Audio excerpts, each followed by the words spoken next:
If you are going to be fasting for weight loss or any other reason, I say do it with love.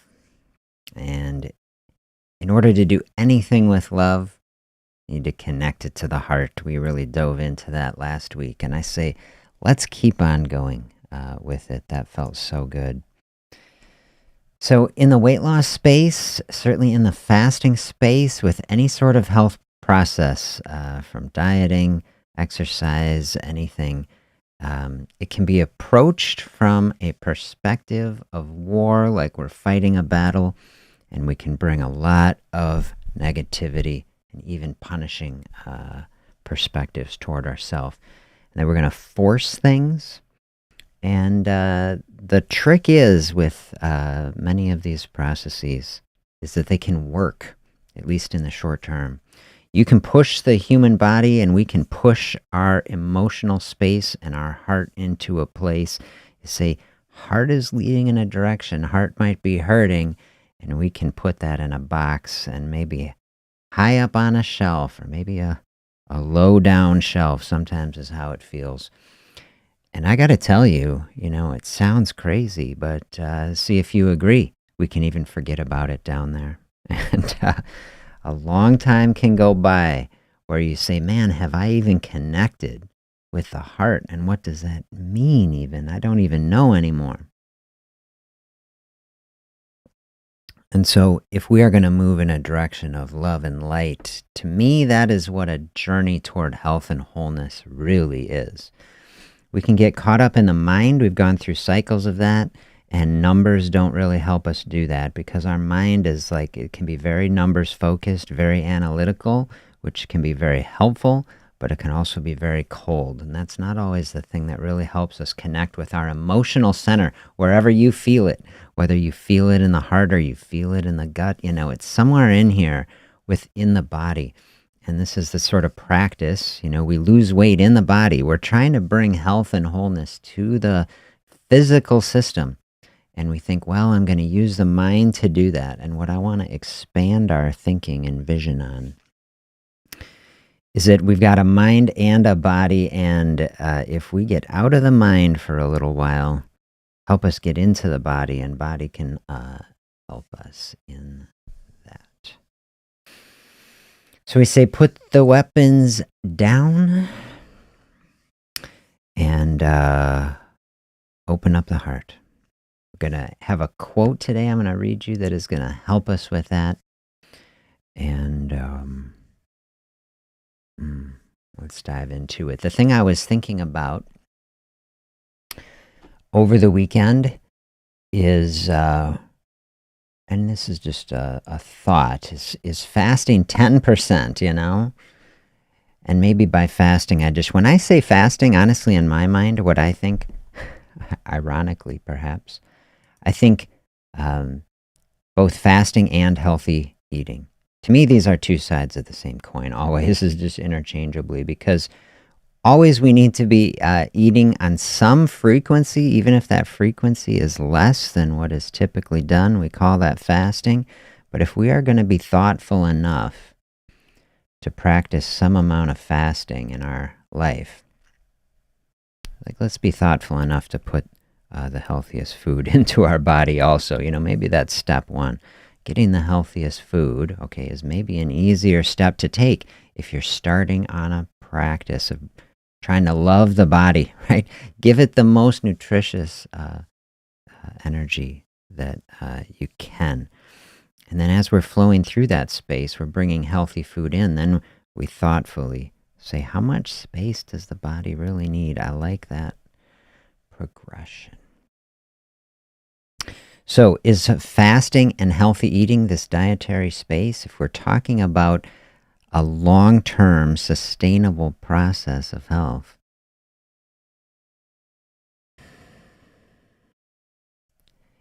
is that 10% of it? And then is 90% of it, this was just my thought, how do you think about it and how do you feel about it?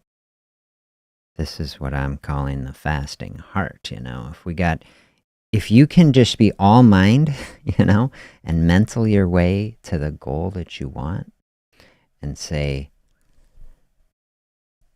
I've got my spreadsheet. I hit my meal window target, and then I go about my day. So that would be the very simplest. And some people can do that. And if that is simple fasting for you, you say, hey, I just made this switch. I hit the windows, 16:8. If I needed more power, OMAD, I just dialing that in.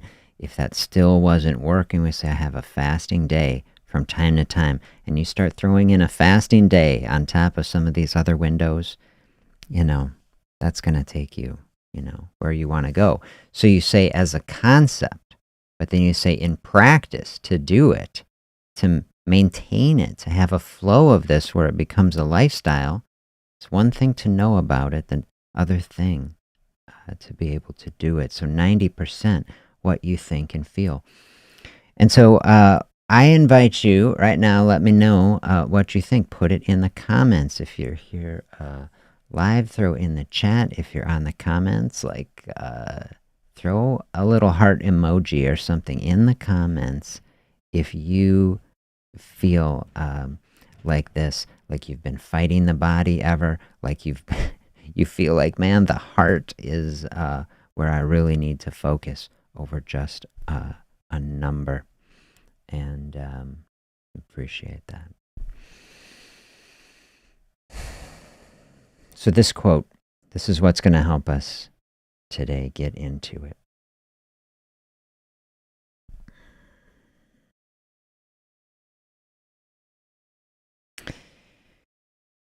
Grief can be the garden of compassion.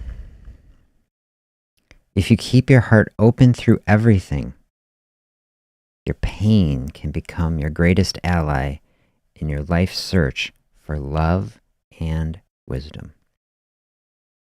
From Rumi. Compassion is the word that I was thinking about over the weekend, which is what brought me into this quote that I remembered.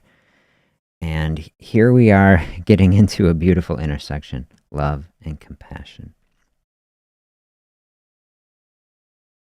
We're talking about the fasting heart, the way that I would suggest that people practice fasting is a loving and compassionate process. It is first and foremost loving and compassionate toward ourself, the practitioner, like the one person that we can really, control or have the deepest relationship with ourself, right? We talk about what are the processes that can help us bring love to ourselves. Do you feel this way ever? Like we said at the beginning, has weight loss or health path felt like a battle or a struggle? Have you used what should be health tools as some form of self-punishment? As you think of beating ourselves up at the gym, not as a joyful expression of just moving the body, but as from a place of anger or frustration that we're going to push the body in a place. Just the mere fact of going through a process like that, fighting with the body, feeling alienated and at war with our own being itself can be somewhat of do you feel this way, a traumatic experience. I think we can have grief even about things like that, having gone through dark and frustrating times. And I think these are part of the things where maybe that's what the heart is feeling. Heart is feeling like, I would help you. Could you just listen? And then we don't. And so as we're coming back into the body, we say we're getting out of all the thoughts and saying, what is the body really experiencing? Sometimes even just dealing with our history and health and a weight loss path. Times where we have felt judged by people or judged by ourselves or frustrated. It's okay even to grieve things like that. Sometimes I know it can be even hard to start something new. Say, we have been going through a space, and it's like you have to grieve even to get into that space. Here is the message of the day from it. Keep the heart open. when we start to experience something difficult, we open up a space. This is, to me, what is this is maybe the barrier. This is what can be hard about fasting, even more than the physical thing. I did the poll on the channel. People agree. We say, what is more difficult, getting into a fasting space? The physical sensation of being hungry in the body, or the open space where the emotions that come in, that are the things that are driving really our desire to consume in the first place. Sometimes we can have the mindset, say, oh, fasting as a concept, I get it. Open up the space so the body can burn the energy that's already there. Simple in concept, but deep and profound in practice, because it's not just the physical act of going without food for a period of time. It's the emotional space that it opens up. And that sort of process, emotional space, so like the heart is opening up, we can say, I don't like that. Can feel uncomfortable and can even feel painful. This is where the quote is going. You have to choose to do it. Our natural inclination, which has certain value, right? We want to protect ourselves, especially emotionally. Who wants to feel bad emotionally? So many times something gets in there. We've described it like a seed. Some emotional damage is happening. It takes space to heal something like that. Fasting space, the physical side of it in the body, an open space for contemplation, whether you call that meditation or just a contemplation. It takes to process it, and then I think this is doing it. You have to have the heart open through it. Then pain can become the ally. As dark as it can be, as uncomfortable as it can sometimes be.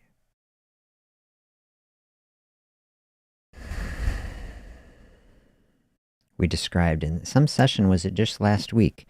We were talking, it was in a session where we were talking about food compulsions, a food addiction, where we are trying to overcome cycles of eating that aren't serving us. They say we want to change it.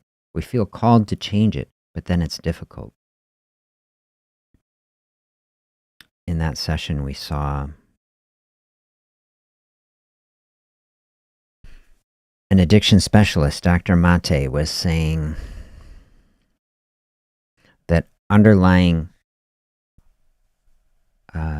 addictions of any kind, some sort of cycle that we were stuck in of any kind, is often some sort of injury or some sort of search for love. And so this is where, that's kind of a thread I want to weave into this quote, that fasting heart take this pain through a loving process for self flowing out to others, that we turn pain and difficulty into progress.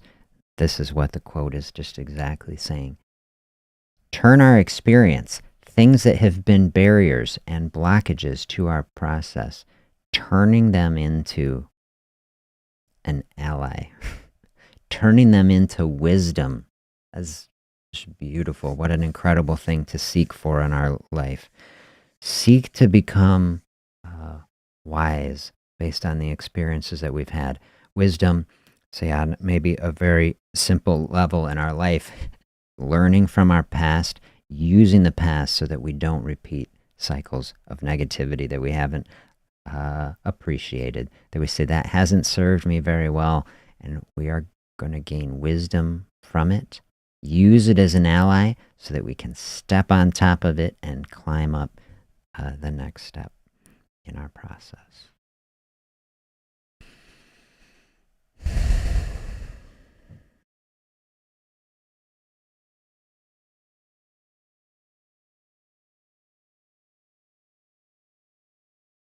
Not that that is an easy thing to do. Takes compassion, that's the thing, to circle it back around. Grief can be the garden of compassion. If we are tending that garden, is that our own life? In the mindset of all these things, just bringing it back to that. That's where I started the thinking, compassion. this weekend. It's not an easy task. And it is, and especially not an easy task in a society that I say isn't really very compassionate. And we don't really think, do you think this is true? I don't think we look to compassion as a weight loss tool, but I think it might be one of the most powerful tools to look at our life and our experience and say, you know what, this isn't easy. And look, this is how we bring such a thoughtful perspective to what we're doing. Look at what I am doing here, as I am moving in a healthy and positive direction. It is not an easy thing to do. And anybody who is doing that, I just want to give you the greatest amount of encouragement. I say thank you for doing that. It's hard work to open the heart and actually, to move toward people, ourselves, and others with love is actually not even easy either. Like, you think, shouldn't it be the easiest thing? But then, in fact, ironically, it is one of the most difficult things. That you look at the state of the world, and isn't the state of the world highly lacking in love and compassion and kindness? And if it was actually the easiest thing to do, wouldn't it just be happening? But you have to choose to do it. So often to move toward ourselves and other people in love is actually, you need a quote like this to do it, don't you? That you actually have to open your heart to do it. And that many times the path of doing that involves some amount of pain to go through.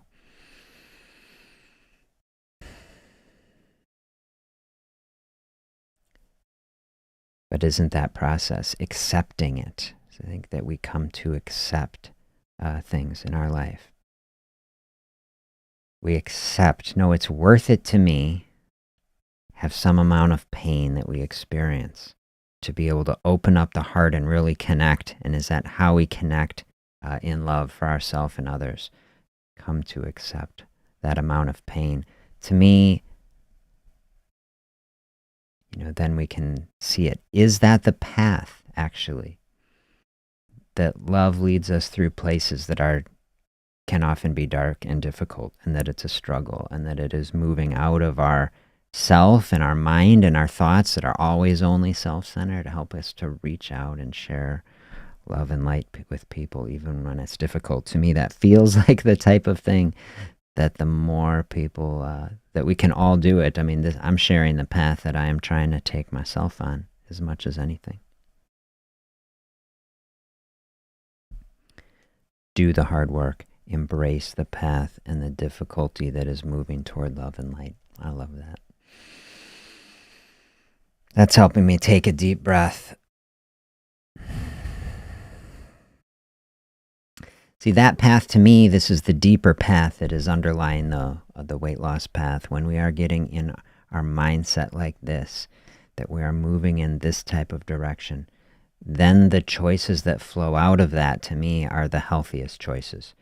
And we can take that perspective. It's harder, I would say, on a certain level. It at least takes more thought to get into this layer of thinking, right? I'm just thinking about, sitting in the clinic and talking with someone who comes in, and someone says, they're here for a weight loss consult, or they're here for a diabetes consult. We're saying, how do we move things in a direction? You can take a very time-efficient process, and however much time you're allotted in these types of things, you say, well, we can talk about glucose levels, and we can answer questions about numbers and macros, and these things we can talk about, but think of a space. How do you, to get into a space where we're getting into the core layer, like Atomic Habits was saying, how do you drill down into the identity first? And do we want the identity to be love and kindness? And when we encounter love, kindness, and compassion in the body, you say, this has really taken some work to get down into that space. I think about our experience on the channel here together, Fasting Space. We've done hundreds of episodes of live sessions, trying to bring in the most powerful thinking in health so that we can create a powerful mindset, sustainable health process that brings us there. It's like, did we do however many 100 episodes before we like have encountered this space where it's like, is love really at the heart of it? Which feels so good and natural to me. But it's like, is this what we really need? Is this what would help us say, if we have done the deep work, like Rumi is saying, of finding compassion, tending the garden of compassion, opening up the heart, and turning the pain that we have into an ally so that we can radiate out love and wisdom into our life? Doesn't that just feel deep and incredible? This is what I want to be doing. If we can be so thoughtful as to actually manifest something like that in our life, do you think that that would help you to make a different decision, to flow through some difficulty in a more powerful and grounded way? I know this is what I want to do. Challenges that I am facing, both in health and every other area of life. Find a space that is grounded in something deep and profound, love and compassion, that helps us lead with the heart and be open.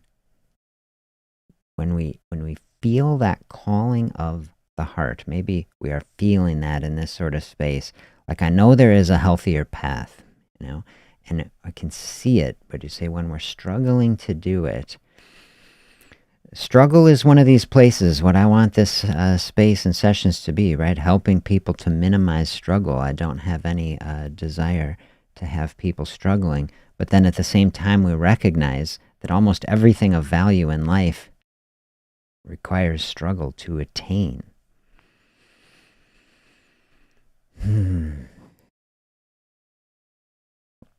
I shared a quote, I think last fall, from Jensen, Huang, CEO of Nvidia, one of the most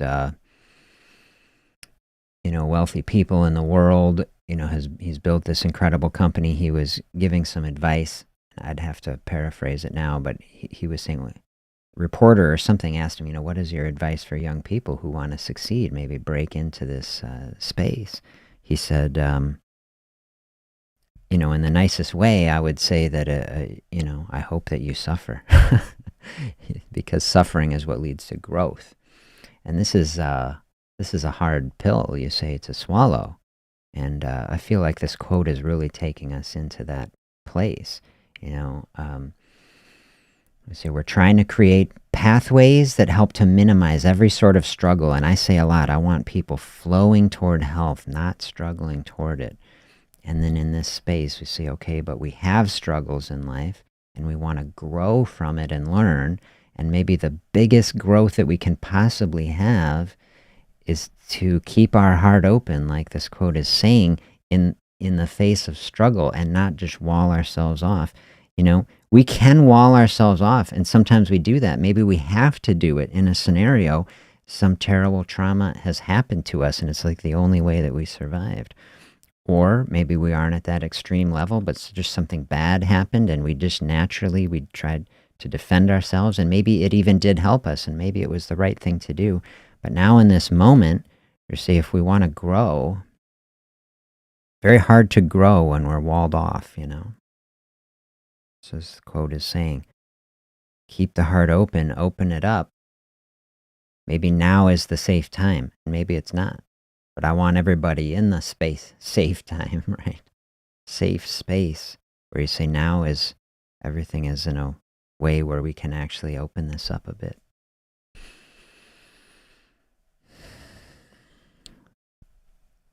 In the ideal scenario, I'd say, I don't wish suffering on anybody, but I wish growth on people. And so always only voluntarily chosen, I don't want anyone suffering forced on anyone. When people are in a solid space, when you feel called to it, when you're leaning through it, through the heart, to voluntarily open up and say, I accept whatever has happened. I accept the difficulty of doing my best at least to try to open up this space so that we can heal and so that we can learn and grow from it. And if there is some amount of struggle required to go through that, say, I accept that. But then even on a broader level, when we are growing and passing through something like that, isn't that also the process that helps to remove further barriers, so that in the future we can more easily flow through these things? I think it is, And maybe this is part of the process. We get into a state where we are flowing through things, and then it helps to us to identify in our life, what is the next obstacle? Now the water flowed into this space, and now we can see, because we are thoughtful and aware, that we are running into a barrier of some kind, and now stay open through it and overcome it. So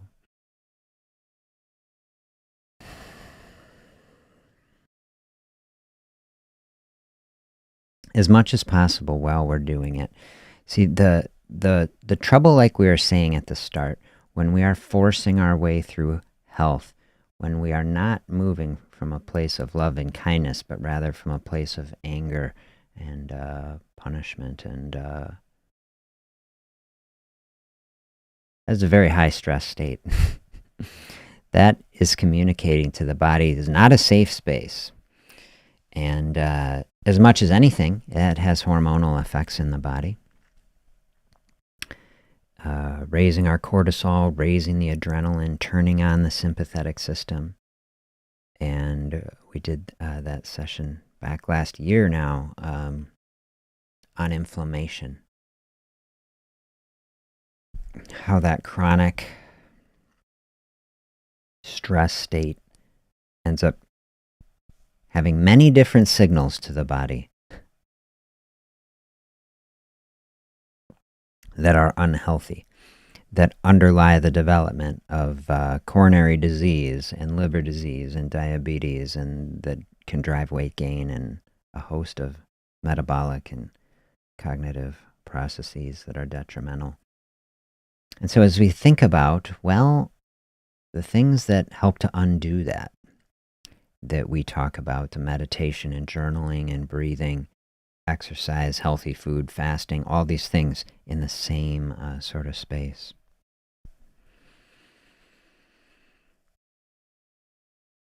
Doesn't love help us? Isn't that the side of the process, the parasympathetic state, calming down, finding peace, grounding? Isn't that actually the loving and the accepting more than the anger and the fighting? Marie is here. Good morning. Hello. How are you? I hope you are well.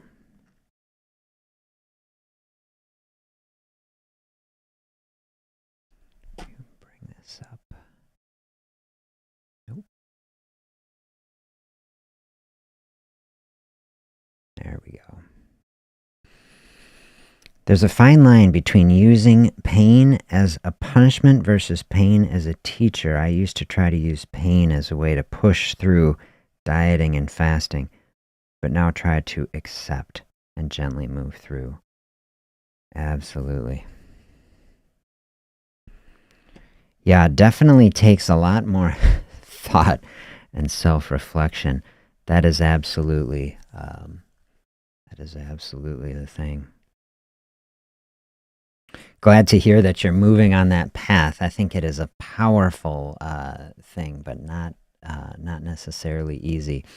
We think about, here's two things that are coming into my mind.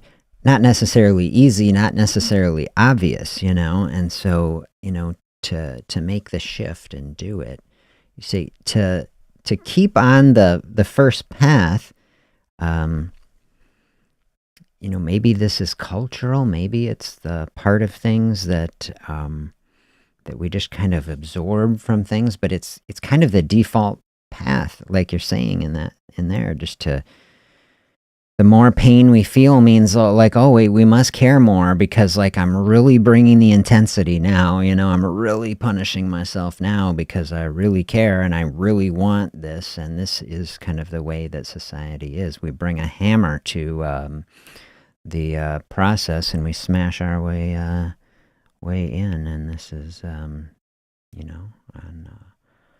broad levels how we deal with things. We have shock and awe programs and these sort of things on the biggest level, and then we can bring that all the way down to the micro level. And maybe if we are getting really philosophical, maybe this is why we are seeing the manifestations on the big level, is because collectively as people we haven't done the work of being able to put the hammer down and actually accept things and move toward other people in a loving and kind way.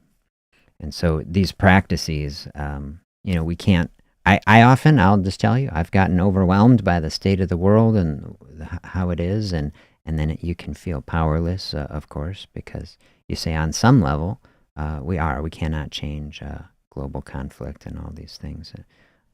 Things that we can change is ourself. And you say it takes a lot more thought and self-reflection to do that, but this is the actual work that we can do.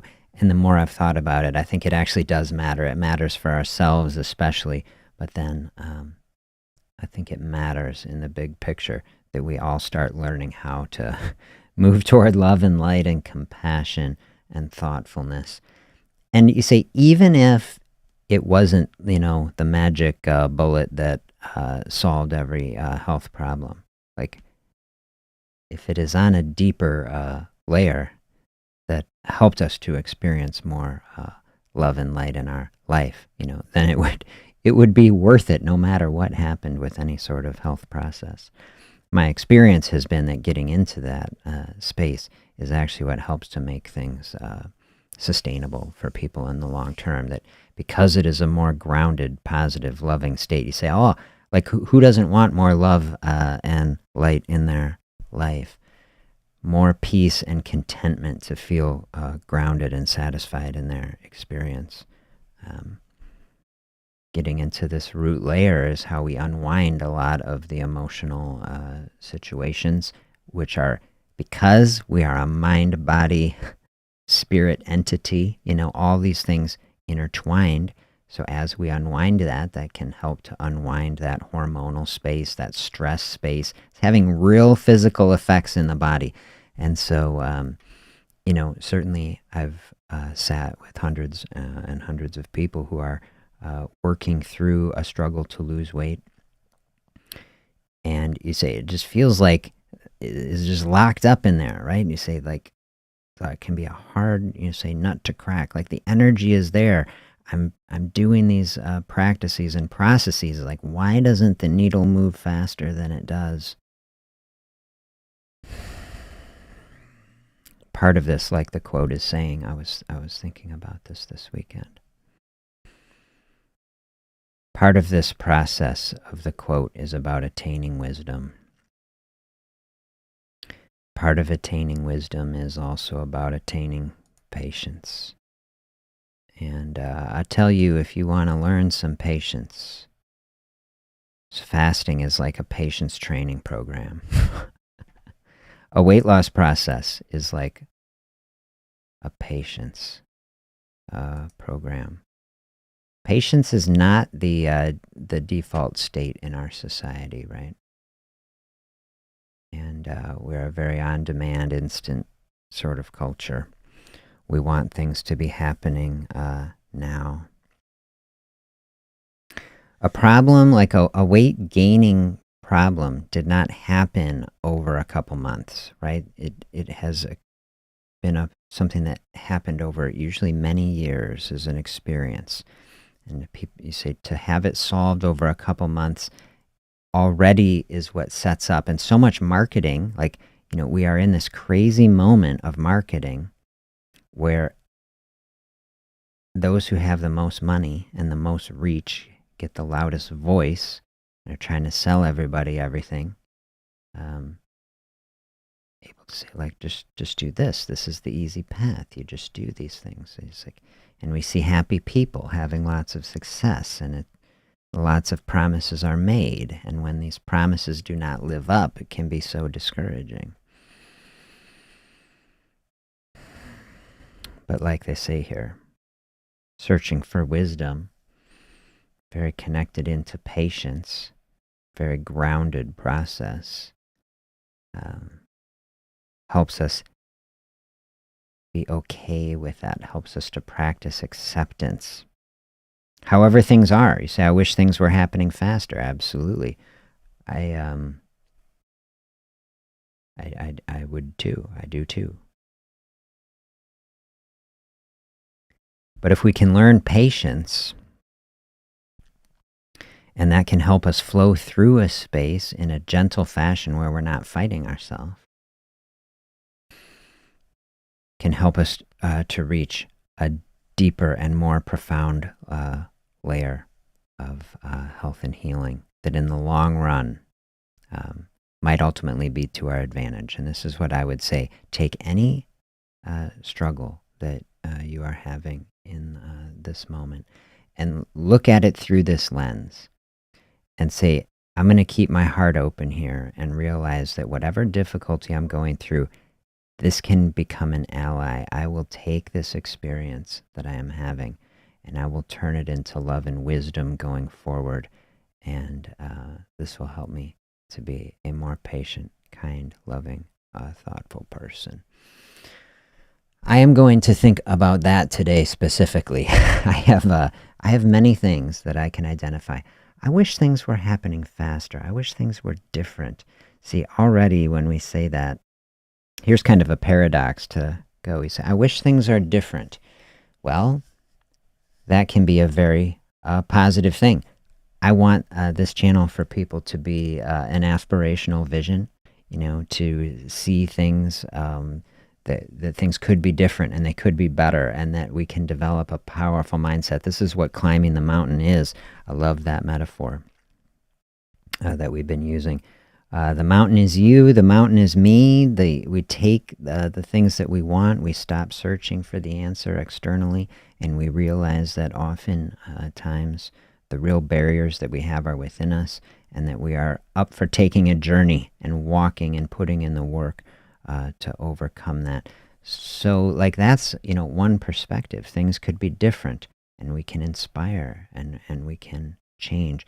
But then on the other side of it, to see that accepting things as they are is also an incredibly powerful path. And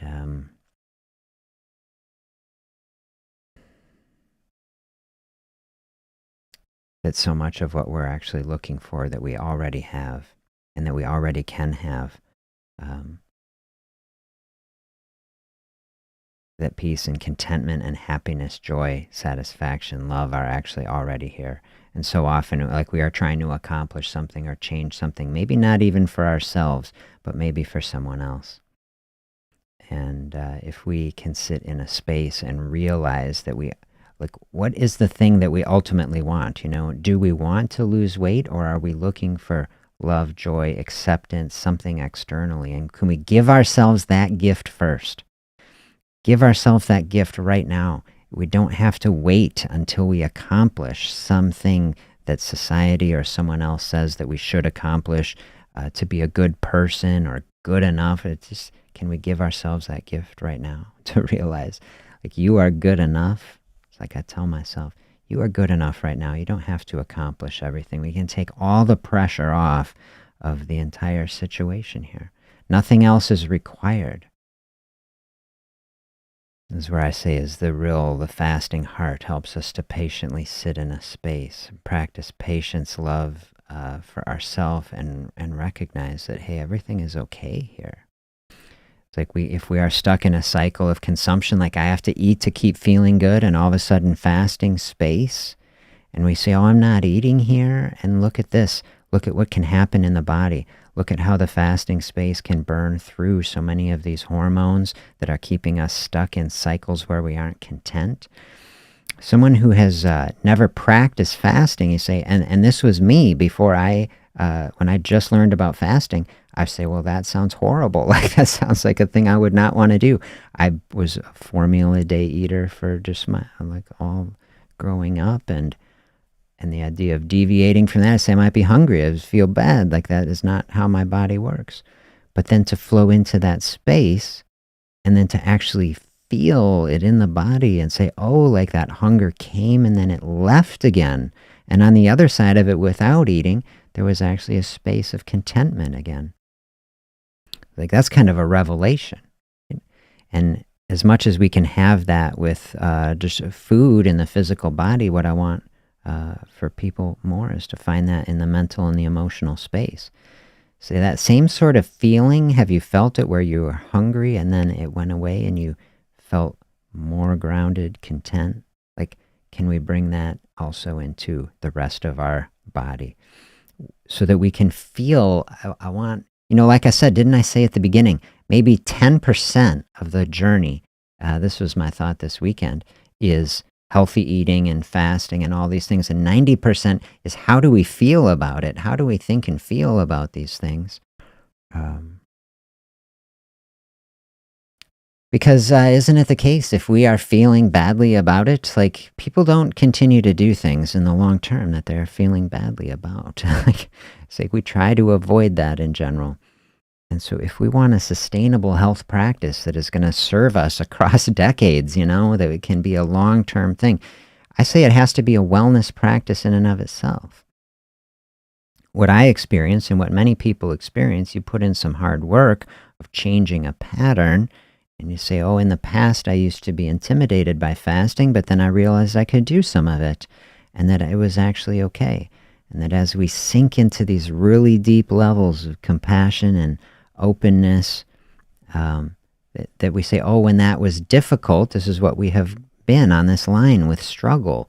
You say, well, see, fasting is giving us a mirror and a pattern in life that we can use and take to other areas in our life. Well, we can see physically in the body that there was some amount of struggle in order to change an eating pattern, and we felt hungry for a while, and there's kind of a dissonance, It's like, but then things came back into alignment, then the things settled into a more grounded space. Well, now we can see that that can happen in other areas in our life, that we can make changes, that any time that we change things, that there can be a little bit of a phase shift, but that we flow through that, and then people tend to be linear thinkers, right? We tend to take an experience and then extrapolate a line going on forever. People do this with hunger. They think, oh, the longer I eat, it'll be one straight line. My suffering will only increase forever. But then we see, oh, there's a flow to it. And so much of life, there is a flow to these things. We have to recognize that. So when we got to this point, maybe this isn't a struggle with anxiety. Maybe this is some other experience with trauma or difficulty or frustration, anger. We don't have to have linear thinking. We can say, oh, I fasted through it, and then I was better, and now I am working through this challenge, and then it is going to be better.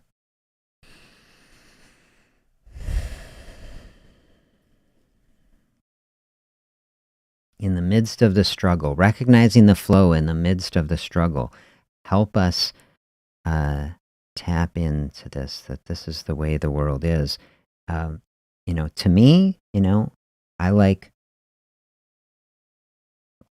looking to the seasons that way. The natural cycles of the earth, to me, are always a great encouragement to recognize as we flow into one season and then we're flowing into another. This is like problems in our life and difficulties and struggles we have. We don't have to have linear thinking. Another quote that is like that, like the night is darkest just before the dawn, we don't descend into eternal darkness, right? At the darkest point, and then the sun starts coming up and a new day is there.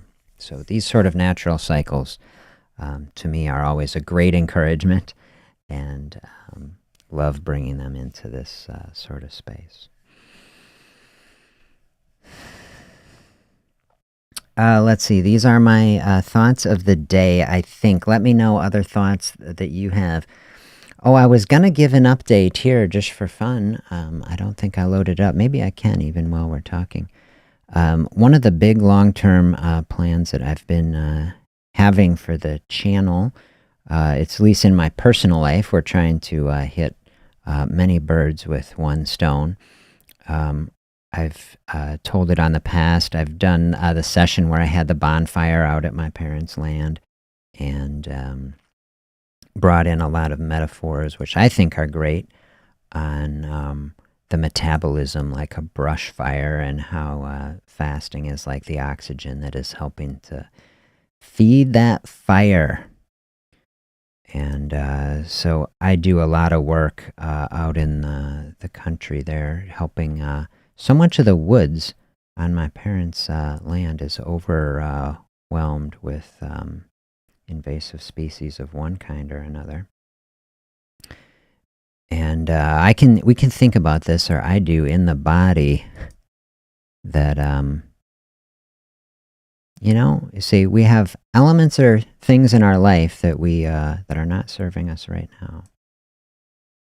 It's like, how do we clean the invasive species out of the forest? How do we burn them up in the fire? Fasting space giving us the metaphors and the perspectives to see this. And, a huge thing that I've been trying to explore in the thinking is like healing in our body. Of course, I want healing for people. I want deep metabolic healing, profound, transformational, life-changing experiences. This would be my aspirational vision for the types of things that I want for people. And so much of the thinking that we have done is looking, how do we shape our environment? Okay, we want to change ourselves. We change the environment. So now we're in a new environment. We get thinking like that from Atomic Habits, certainly, and we definitely got it from Thinking Fast and Slow in the fall. And to me, that's fascinating. Change the environment shapes the decision architecture that we have, right? Helps us make different decisions. And so, this to me is so fascinating. Change ourselves, change the environment, almost the same thing. It's like if we're having struggle changing, okay, it's like, well, change something in the environment, help us to change ourselves. I love Jen's comment she made about, rearrange the furniture. She's having trouble with some other thing. Well, rearrange the furniture, get a fresh start. That's in Atomic Habits, just like that. I loved that. Okay, so one of the things I'm doing anyway is I have struggled away to help bring healing to this land with my own little self in a chainsaw. I'm trying here live. I'm going to load up some pictures for you of that I took this weekend. I'm getting ready to get the goats. So I have these silly little thoughts, and I don't know if I'll really do this. Maybe I will do it. Lose weight with goats, because goats are really silly things, and they're just fun, and I want to find ways to bring just lightness and positivity and things into our experience. Would you like to lose weight with goats? I thought, I might like film them and then put them as the background for some of our live sessions, so that, we can just get into this natural spaces. I love being out in nature. It's like my favorite thing. I'm really looking forward to this process of having animals helping me out because I was like, I've done so much with a chainsaw, and you just can't, I'm no match. I'll tell you, I'm no match for the all these invasive things growing back, but a goat is the perfect thing because it loves to eat thorny, brambly things, and I just love the idea of having these things there munching up all this stuff, and I just know that it is going to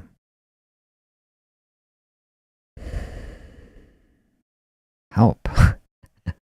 I know that it is going to help.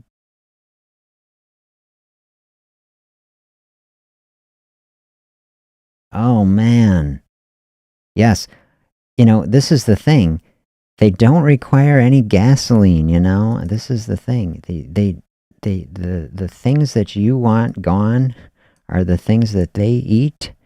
And we actually had some, or my wife had some neighbors up in her old town that would actually do that in her yard, and they just kept a couple goats, and they kept the whole, because they had a couple acres, and it would just keep it trimmed. I tell you what, I'm sitting here. I don't know why. I'm not a good multitasker. I don't see why I can't bring these live. Why is it not working?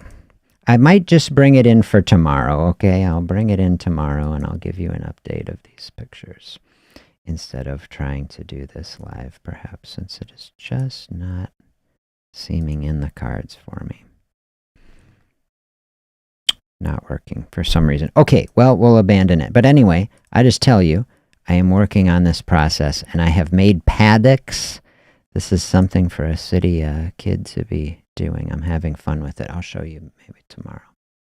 Making paddocks. I've got electric fence. I've got the whole electric fence set up, and I'll tell you more about it tomorrow. But I'm having fun with it, and I think it'll bring us some interesting thinking. So beautiful to share this space with you. I hope you have a great day, and we'll talk to you again soon.